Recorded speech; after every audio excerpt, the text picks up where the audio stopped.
আসসালামু আলাইকুম ওরহমতুল্লাহি ওবরাকাতু। প্রিয় দর্শক, আজকে আপনাদের সামনে একটি গুরুত্বপূর্ণ বিষয় সংক্ষিপ্তভাবে শেয়ার করতে চাচ্ছি। অনেক যুবক ভাইদের মাঝে একটি প্রবণতা দেখা যাচ্ছে, সেটা হলো তাদের মাঝে লজ্জা শরমের বেশ ঘাটতি, অনেকের মাঝেই বেশ ঘাটতি দেখা যায়। কিভাবে? ইসলামের একটি মৌলিক বিধান হলো পর্দা, এবং সেই পর্দাটা হলো লজ্জা বা শরমের একটি অংশ। হাদিসের মধ্যে আসছে, আল হায়া উশবাতুম মিনাল ঈমান। লজ্জা এটা ঈমানের একটি অংশ। সুতরাং লজ্জা থাকা, শরম থাকা এটা মানুষের একটি বৈশিষ্ট্য, গুণাগুণ।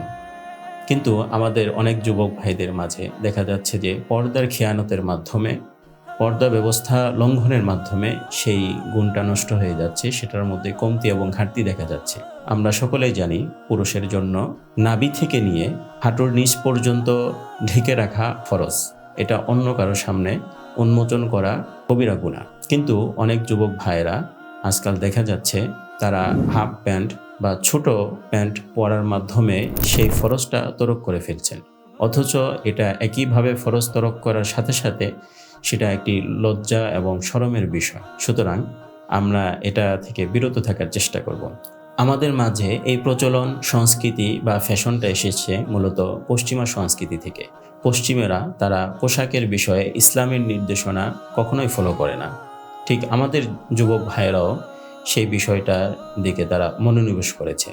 হাদিসের মধ্যে এসেছে, মান তাশাব্বাহা বিকওমিন ফাহুয়া মিনহুম। যে ব্যক্তি কোনো জাতির সাদৃশ্যতা অবলম্বন করবে, সে তাদেরই অন্তর্ভুক্ত হবে। অর্থাৎ কোনো মুসলমান হয়ে মুসলমান যুবক ভাইয়েরা যদি পশ্চিমা সংস্কৃতি অনুসরণ করে, তাহলে সেই ধর্মের বা সেই সংস্কৃতির লোক বলেই কিয়ামতের ময়দানে বিবেচিত হবে।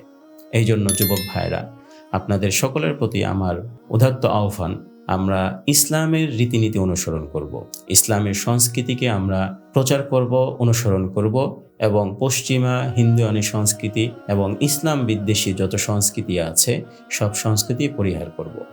আল্লাহ তাআলা আমাদের সবাইকে বুঝার তৌফিক দান করুন। আমিন।